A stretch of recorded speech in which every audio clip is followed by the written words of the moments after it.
Hello TM family, welcome back to our channel. தினமும் மனுவம். நான் உங்கள் சௌமியா. இன்றைக்கி நம்ம சூப்பராக இந்த மாங்காய் சீசன் வந்தாலே மாங்காயில் என்னெல்லாம் பண்ணி சாப்பிட்ணுன்னு எல்லாருக்குமே ஆசையாக இருக்கும். ஏன்னா மாங்காய் வந்து அவ்வளோ டெம்டிங்.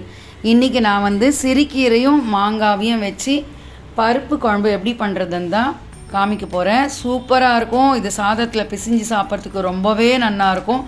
இந்த மாதிரி சுட சுட சாதத்தில் இந்த மாங்காய் கீரை பருப்பு வெட்டின்ட்டு கொஞ்சமாக எண்ணெய் கொட்டி கலந்து சாப்பிட்டா தேவாமிர்தமாக இருக்கும். வாங்க நம்ம இதை எப்படி பண்ணுறதுன்ட்டு பார்த்துடலாம்.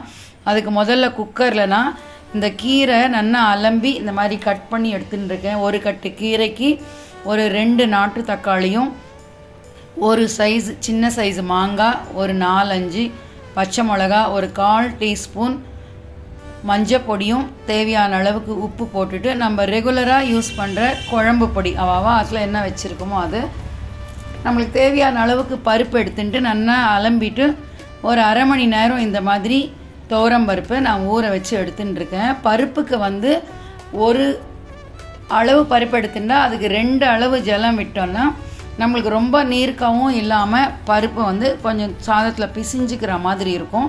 இந்த மாதிரி குக்கரை மூடிட்டு ஒரு 4-5 விசில் வந்ததுக்கப்புறம் ஸ்டீம் ரிலீஸ் ஆனதுக்கப்புறம் ஓப்பன் பண்ணி பார்த்தோன்னா நம்மளுக்கு கரெக்டான பதத்தில் இது எல்லாமே சேர்ந்து வெந்து நம்மளுக்கு சூப்பராக இருக்கும். இது அப்படியே நம்ம மத்து இருந்தால் மத்து, இல்லைன்னா இந்த மாதிரி கரண்டியால் இந்த மாதிரி மசிச்சு எடுத்துட்டோன்னா நம்மளுக்கு சுட சுட கீரை மாங்காய் பருப்பு ரெடி ஆகிடும். இதுக்கு திருமாறத்துக்கு எண்ணெய் விட்டுன்ட்டு அதில் ஒரு 1/4 டீஸ்பூன் கடுகும், 1/4 டீஸ்பூன் மெந்தியும், ஒரு 2 காஞ்ச மிளகா, கொஞ்சமாக பெருங்காயத்தூள், அதுக்கப்புறம் கொஞ்சமாக கருவேப்பிலை போட்டு நம்ம இதுக்கு திருமாறினோன்னா சூப்பராக இருக்கும். குக்கர்லேயே திருமாறி கூட நம்ம மொத்தமாக கூட சேர்த்துக்கலாம். அப்படி பண்ணால் ஒரு டேஸ்ட்டாக இருக்கும். இந்த மாதிரி மேலே எக்ஸ்ட்ராவாக திருமாறி போட்டோன்னா இது ஒரு டேஸ்ட்டாக இருக்கும்.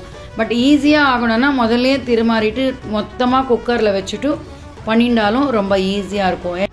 நம்மளுக்கு டைம் இருக்கும்போது இந்த மாதிரி திருமாறி போட்டுக்கலாம். இல்லை டைம் இல்லை, ரொம்ப சீக்கிரம் ஆகணும் அப்படின்னு நினைக்கும் போது மொத்தமாக குக்கரில் வச்சுட்டு நம்ம ஒரு 4-5 விசில் வச்சு எடுத்துட்டோன்னா நம்மளுக்கு வேலை ஃபாஸ்ட்டாக ஆகும்.